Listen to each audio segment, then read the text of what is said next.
नमस्कार, मैं हूं सुमित अवस्थी। भारत की बात में आप सबका स्वागत है। जैसे जैसे पश्चिम बंगाल में चुनाव की तारीख नज़दीक आ रही है, वैसे वैसे चुनाव दिलचस्प रुख लेता जा रहा है। बीजेपी और टीएमसी के बीच सीधे जंग की तैयार होती ज़मीन पर हैदराबाद वाले असदुद्दीन ओवैसी भी अब बंगाल पहुंच चुके हैं। ओवैसी का सियासी सितारा इन दिनों बुलंदी पर है और उसी बुलंदी के भरोसे वो ममता के गढ़ में अपनी ताकत आजमाने का ऐलान कर चुके हैं और उनके चुनाव लड़ने की धमक से ममता बनर्जी की पार्टी में बेचैनी है तो बीजेपी में कुछ ज़्यादा ही जोश है। बीजेपी को लगता है कि ओवैसी मुस्लिम वोटों में सेंध लगाएंगे, जिससे ममता की सत्ता का किला दरकेगा और बीजेपी उसे होते हुए सत्ता के दुर्ग तक पहुंच जाएगी।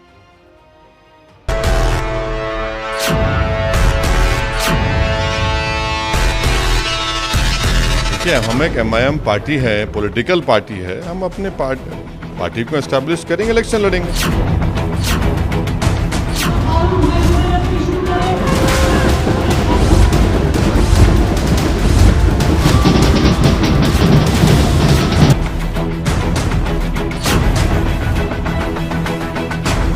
हमारी पार्टी यकीनन आने वाले विधानसभा के चुनाव में हिस्सा लेगी और साथ ही साथ पीरजादा अब्बास सिद्दीकी साहब जो फैसला लेंगे, मीम पार्टी उनके साथ ठहरे रहेगी।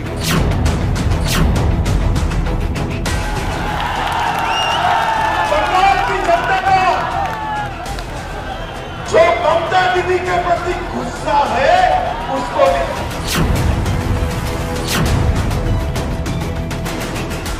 इस वक्त पश्चिम बंगाल का एक चुनावी पासा मुस्लिम राजनीति के चौसर पर फेंका जा रहा है।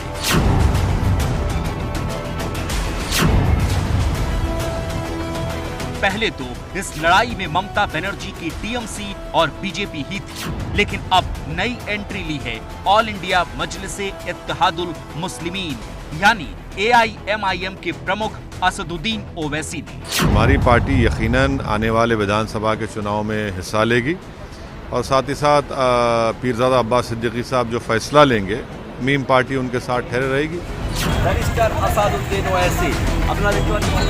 रविवार को ओवैसी बंगाल गए और वहां से लौट भी गए, लेकिन बंगाल के कई राजनीतिक धुरंधरों की नींद भी हराम कर गए। सत्तारूढ़ तृणमूल कांग्रेस कह रही है कि आते जाते रहते हैं ऐसे लोग, लेकिन बीजेपी को लगता है कि ओवैसी जितना जोर लगाएंगे उसे उतना ही फायदा दिलाएंगे। ओवैसी ने आज फुरफुरा शरीफ में जाकर सबके साथ बात किया, तो इसमें ममता बनर्जी का सरकार, तृणमूल सरकार बहुत डर गया, क्योंकि उनके पॉकेट में अभी तक जो बंगाल में सरकार थे उसमें ज़्यादा उनके पॉकेट में थे, कुरैशी थे, खान थे, फुरफुरा शरीफ का अब्बास सिद्दीकी थे। लेकिन अभी कोई आ गया उनका वोट पूरा लेने के लिए, तो तीन लोग जो खान सिद्दीकी जो लोग है वो पॉकेट से बाहर आ गया। अभी तो उनका सरकार नहीं बनेगा। सबको पता है कि उनका सरकार बनाने के लिए ये जो खान है, ये जो सिद्दीकी है, जो ओवैसी है, इसका ऊपर ही पूरा उनका सरकार थी। 2021 में जो सरकार आएगा, बीजेपी का सरकार आएगा। हमारा विजय रथ रुकना नहीं चाहिए। बीजेपी काफी दिनों से ये नारा दे रही है कि अब की बार 200 पार। पश्चिम बंगाल में विधानसभा की 294 सीटें हैं, जिसमें 200 सीट जीतने का मतलब हुआ कि 2/3 सीटों के साथ प्रचंड बहुमत। इस मंसूबे को कामयाब करने के लिए बीजेपी ने बंगाल की पहचान से जुड़ी महान शख्सियतों से वास्ता जोड़ा, लेकिन एक खटका बना रहा कि 28% मुस्लिम वोट अगर ममता के पक्ष में रहे तो उसका क्या हो। लेकिन ओवैसी ने बीजेपी की उम्मीदों को उड़ान भरने के लिए नए पंख दे दिए हैं। जब पार्लियामेंट में 370 या 3 तलाक का बिल के लिए बिल उठाया था, उसमें ये ओवैसी जी और तृणमूल सरकार ने दोनों ही ये विरोध किया था। अभी ओवैसी जी अभी बंगाल में आ गया, उसके साथ बात किया, तो अभी वो विरोध कर रहे हैं। पूरा पश्चिम बंगाल में सरकार बनाने के लिए तुष्टीकरण का राजनीति चलता है और ये वोट बैंक, ये संप्रदाय के ऊपर पूरा ममता बनर्जी का वोट बैंक है। अगर ये संप्रदाय उनका पॉकेट से निकल जाएगा तो उनका थोड़ा सा मुश्किल हो जाएगा, इसलिए ये बात कर रहे हैं। अभी 21 में पश्चिम बंगाल में भारतीय जनता पार्टी का सरकार आएगा। ये असदुद्दीन ओवैसी का सरकार, ये सिद्दीकी का सरकार, ये खान का सरकार, ये कुरैशी का सरकार, कुछ भी नहीं आएगा। बंगाल की राजनीति में बीजेपी पहली बार बेहद दमदार तरीके से धमक चुकी है। गृह मंत्री अमित शाह से लेकर पार्टी अध्यक्ष जेपी नड्डा जैसे बड़े बड़े नेता लगातार बंगाल का दौरा कर रहे हैं। इन सभी नेताओं के निशाने पर ममता बनर्जी हैं और निशाने का हथियार सांप्रदायिक राजनीति। हम तो अगर यूनाइटेड एमिरेट्स में जाओ तो वहां तो शेख होते हैं, यहाँ का तो अभिषेक ही अभिषेक हो गया है। यहाँ का अभिषेक ही अब शेख हो गया है। और बंगाल वालों को बताने की जरूरत नहीं, दुनिया भर में चर्चे हैं कि कितना बड़ा शेख हो गया है। केंद्रीय वित्त राज्य मंत्री अनुराग ठाकुर जिस अभिषेक की बात कर रहे हैं वो मुख्यमंत्री ममता बनर्जी के भतीजे अभिषेक बनर्जी हैं। अभिषेक के बहाने बीजेपी का निशाना ममता बनर्जी के भाई भतीजावाद पर है, तो दूसरी तरफ बीजेपी इसे मुस्लिम तुष्टीकरण से भी जोड़ रही है। इसकी वजह पश्चिम बंगाल में मुस्लिम वोटों का प्रभाव और उस पर ममता का दबदबा भी है। पश्चिम बंगाल में मुसलमानों की आबादी करीब 28% है। वहां विधानसभा की 135 सीटें ऐसी हैं जहां मुस्लिम वोट 20% से भी ज्यादा है। पिछली बार 135 में 90 सीटों पर टीएमसी जीती थी। अब अगर मुस्लिम वोट ममता, ओवैसी और कांग्रेस लेफ्ट गठबंधन में बंट जाता है तो बीजेपी को लगता है कि उसका हिंदुत्व, राष्ट्रवाद और बांग्ला अस्मिता का नारा उसे बंगाल विजय तक पहुंचा देगा। न कम्युनिस्ट विकल्प है, न तृणमूल कांग्रेस विकल्प है। बंगाल को आगे ले जाना है तो मोदी जी का पूर्व उदय का जो मिशन है, पूर्व को, देश के ईस्टर्न हिस्से को वो जो ग्रोथ इंजन बनाना चाहते हैं, इसी के साथ ही बंगाल की जनता हमारा सहयोग दे, ये मैं विनती करने आया हूँ। हमारा संकल्प है कि मोदी जी के नेतृत्व में हम बंगाल को फिर से एक बार सोनार बांग्ला बनाने की दिशा में आगे बढ़ेंगे। पहले महाराष्ट्र और फिर बिहार में चुनावी कामयाबी मिलने के बाद ओवैसी का पश्चिम बंगाल में जाना ममता के लिए खतरे की घंटी सुना रहा है, तो इसमें कांग्रेस और लेफ्ट को भी अपनी बर्बादी के आसार दिख रहे होंगे। पिछले लोकसभा चुनाव में बंगाल में इन दोनों दलों का काफी बुरा हाल रहा। ओवैसी की एंट्री के खतरे को कांग्रेस अच्छे से महसूस कर रही है। টিএমসি তো বিজেপি কে রেড কার্পেট পেতে বাংলা নিয়ে এসেছে। ওআইসি বলার আগে আমরা হাজারবার বলেছি, কিন্তু আমার বক্তব্য হচ্ছে এই পরিস্থিতিতে আমাদেরকে এটা বুদ্ধিমানের কাজ হবে যে মুসলমানদেরকে বলো তোমরা আমাকে ভোট দাও, ধর্মনিরপেক্ষ শক্তির সঙ্গে আমি যাব না, আমি একটা বিজেপি বিরুদ্ধে সাম্প্রদায়িক মুসলমান শক্তিকে আমি খাড়া করছি। অতএব সম্প্রদায়ের সঙ্গে লড়াই আরেকটা সাম্প্রদায়িক শক্তিকে আমি বলিয়ান করতে যাই, তাতে কি মুসলমানদের লাভ হবে? কি করে লাভ হবে? কারণ মুসলমানরা সারা ভারতবর্ষে খুব জোর 15%ই হলো, তাতে লাভটা কার হবে? লাভটা তো বিজেপির হবে। বিজেপি কালকে বলবে এই দেখো হিন্দুদের পার্টি খুলে দিয়েছি, মুসলমানদের পার্টি খুলেছে, আমরা হিন্দুদের পার্টি খুলেছি, মাঝে আর কোনো ধর্মনিরপেক্ষ শক্তির আর স্থান থাকবে না, ভারতবর্ষে গণতন্ত্র লাটে উঠবে। रविवार को हुगली जिले की फुरफुरा शरीफ मस्जिद के बड़े धार्मिक नेता अब्बास सिद्दीकी से ओवैसी की मुलाकात से बंगाल में सियासी खलबली बढ़ गई है। सबसे बड़ी बात ये कि ओवैसी के निशाने पर भी ममता ही है। ये इनका गुरूर और अहंकार है कि जब ममता बनर्जी बीजेपी के साथ थी तो गुजरात जल रहा था, तो जब ममता बनर्जी को ख्याल नहीं आया मुसलमानों का, और ममता बनर्जी इस तरह की जो वाहियात बातें कर रही, अनाप शनाप बक रही हैं, वो एक चीफ मिनिस्टर के एक बड़ी ही मोअज़्ज़ज़ और अजीम ओहदे पर फाइज हैं, उनको इस तरह की बात नहीं करनी चाहिए। तीसरी बात यह है कि ममता बनर्जी बंगाल की जनता को ये नहीं बता पा रही हैं, और जनता जानती है कि यहाँ से अगर 18 लोकसभा की सीट पर बीजेपी जीती, इसका जिम्मेदार ममता बनर्जी है। एमआईएम पार्टी तो नहीं लड़ी थी, मीम पार्टी। उनके इतने बड़े बड़े एमपीज, लीडर्स जो उनके साथ बुरे वक्त में साथ ठहरे थे वामपंथियों के खिलाफ, आज वो बीजेपी जा रहे हैं, तो क्या मुझसे पूछ के जा रहे हैं?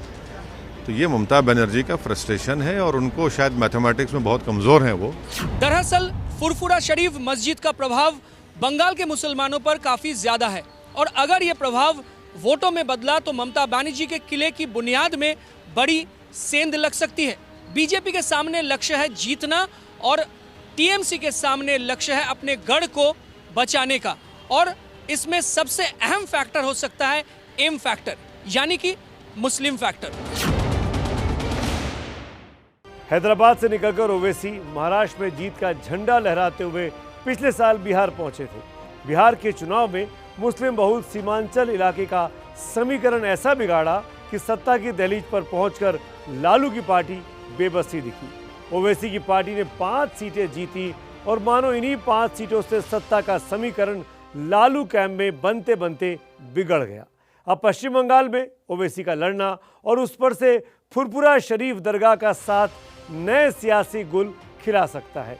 अब देखिए कि किसकी संभावनाओं का फूल खिलता है और किसका कुमलाता है। अगर इनर्शिया क्या है तो बीजेपी को दिल्ली से भी जाना है। एक बंगाल में लेफ्ट के लाल किले को गिराना एक असंभव सा लक्ष्य था, लेकिन ममता ने 10 साल पहले ऐसा गिराया कि उसके उठने के आसार नहीं दिखते और इसमें अहम भूमिका निभाई थी मुस्लिम वोट ने। कोलकाता यूनिवर्सिटी से इस्लामिक इतिहास में एमए करने वाली ममता बनर्जी ने अपने सियासी भविष्य से मुस्लिम वोट को जोड़ दिया।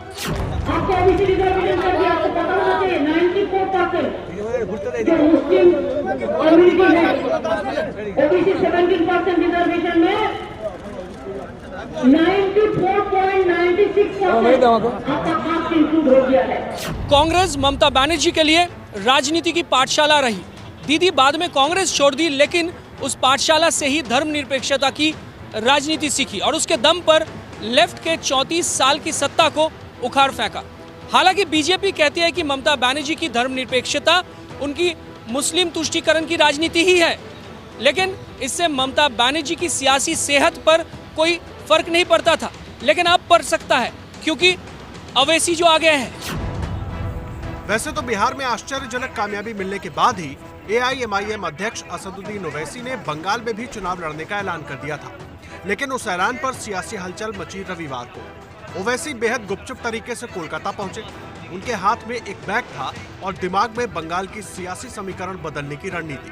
वो सीधे हुगली के श्रीरामपुर में मुसलमानों के पाक जियारतगाह फुरफुरा शरीफ पहुंच गए। वहां के सबसे बड़े धार्मिक नेता अब्बास सिद्दीकी से मुलाकात के बाद ये भी कयास तेज हो गया कि दोनों का गठबंधन बंगाल के चुनाव में उतर सकता है। फ्यूचर का जो भी फैसला होगा वो अब्बास सिद्दीकी साहब आपको बताएंगे, विदिन अ वीक आपको बताएंगे। अब्बास सिद्दीकी साहब हमारे बड़े हैं और हम उनको अपना बड़ा मानते हैं और उनके साथ हम खड़े रहकर काम करेंगे। हम आपको आगे फुरफुरा शरीफ दरगाह के मजहबी इतिहास के बारे में बताएंगे, लेकिन पहले इसका सियासी दबदबा और मुस्लिम वोट पर पकड़ के बारे में जान लीजिए।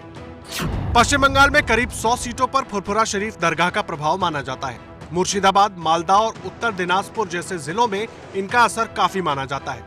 वैसे तो यहाँ हर साल उर्स और मेला लगता है, जिसमें देश विदेश के लाखों श्रद्धालु पहुँचते हैं, लेकिन चुनावी मौसम में सियासी मेला भी खूब लगता है। टीएमसी से लेकर लेफ्ट और कांग्रेस के तमाम नेता आशीर्वाद लेने के लिए यहाँ आते रहते हैं, लेकिन जैसी अटकलें हैं उनके मुताबिक तो इस बार फुरफुरा शरीफ दरगाह के पीरजादा अब्बास सिद्दीकी खुद ही जनता का आशीर्वाद लेने चुनावी सफर में जाने वाले हैं, और वो भी ओवैसी के साथ। तो जाहिर है कि ममता से इनकी नाराजगी इस तालमेल की एक सबब बनी हुई है।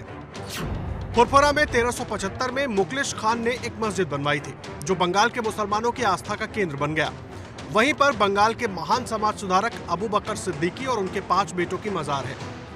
अब ओवैसी की पीठ पर फुरफुरा शरीफ दरगाह का हाथ पड़ा है, तो ओवैसी का मनोबल बढ़ गया है। टीएमसी ने उन पर बीजेपी की बी टीम होने का आरोप लगाया, तो ओवैसी ने भी तर्कों के तीर छोड़ने शुरू कर दिए। मुसलमान वोट काटकर भाजपा को सुविधा दे रहे हैं, जैसे बिहार में अब दिए हैं, तो इधर अब क्या बोलेंगे? हम टीएमसी को चैलेंज कर रहे कि क्या ये बात सच नहीं है कि जब गुजरात जल रहा था, जब ममता कहाँ थे? दूसरी बात, हम पार्लियामेंट इलेक्शन नहीं लड़े, यहाँ बीजेपी 18 एमपी जीत गए। कैसा जीती? क्या आप सौदा कर लिए थे? भाई आप बीजेपी को तो रोक नहीं पा रहे। यहाँ पर इतना लोग उनके पार्टी से भाग रहे हैं, हमसे पूछ के जा रहे क्या? वो तो उनको बताना पड़ेगा क्यों छोड़ रहे ममता को लोग। बीजेपी से ममता अपना घर भले ना बचा पा रही हो, लेकिन ओवैसी का घर जरूर तोड़ दिया। बिहार विधानसभा चुनाव के कुछ दिनों बाद ही उन्होंने एआईएमआईएम के पश्चिम बंगाल के अध्यक्ष अनवर पाशा को अपनी पार्टी में मिला लिया। अब अनवर भी ममता की जुबान बोल रहे हैं। असदुद्दीन ओवैसी जो पॉलिटिक्स चलाने की कोशिश कर रहे हैं, वो पॉलिटिक्स बंगाल के लोग रिजेक्ट करते हैं, क्योंकि यहाँ पर सदियों से लोग जो हिंदू मुस्लिम भाईचारा, बड़ा भाई छोटे भाई के हिसाब से रहते हुए आ रहे हैं। लेकिन इनका यहाँ आना और यहाँ आके जो भाषणबाजी करेंगे, इस भाषणबाजी से पोलराइजेशन होगा, जो कि नुकसान होगा हमारे बंगाल के लिए। इसीलिए हम नहीं चाहते कि ऐसे लोग बंगाल में कदम रखें। हैदराबाद की कुछ साल पहले तक ओवैसी का सियासी रकबा हैदराबाद तक सिमटा हुआ था, लेकिन अब महाराष्ट्र से बिहार तक उनकी धमक सुनाई पड़ रही है। ओवैसी की पार्टी ने तेलंगाना में विधानसभा की 7 सीटें जीती थी। इसके बाद महाराष्ट्र में 44 विधानसभा सीटों पर लड़कर 2 सीटें जीती थी, और जब पिछले साल बिहार का चुनाव लड़ने पहुंचे तो 20 सीटों पर लड़कर 5 सीटें जीतने में कामयाब रहे। अब ओवैसी भले खुद को बीजेपी का बी टीम कहने पर ऐतराज जताते हैं, लेकिन उनकी लड़ाई से बीजेपी को फायदा हो सकता है। बिहार में उनकी मौजूदगी से आरजेडी को घाटा हुआ, जिनको मुसलमानों का वोट खुलकर मिलता रहा है। पूरे सीमांचल में आरजेडी की संभावनाओं को ओवैसी की पार्टी ने मटियामेट कर दिया। आरजेडी ने भले ही 75 सीटें जीत ली, लेकिन 74 सीटें जीतकर भी बीजेपी न सिर्फ सत्ता में आ गई, बल्कि एनडीए में बड़े भाई की भूमिका में भी आ गई, और उसकी नजर भी बंगाल पर है। मुझे चेतावनी देने की जरूरत नहीं है, क्योंकि वो काम जनता जनार्दन करेगी।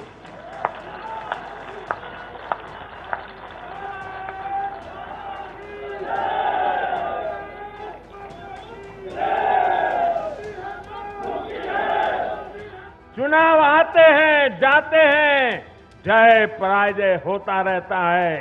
कभी ये बैठेगा, कभी वो बैठेगा, लेकिन ये मौत का खेल लोकतंत्र में कभी नहीं चल सकता। और मौत का खेल खेल करके कोई मत नहीं पा सकता है। ये जरा दीवार पर लिखे हुए शब्द पढ़ लेना। बिहार के चुनाव में बीजेपी और ओवैसी दोनों के लिए हालात अच्छे रहे। अब दोनों बंगाल में ताल ठोक रहे हैं। जाहिर है कि टीएमसी के लिए मुकाबला कठिन होता जा रहा है।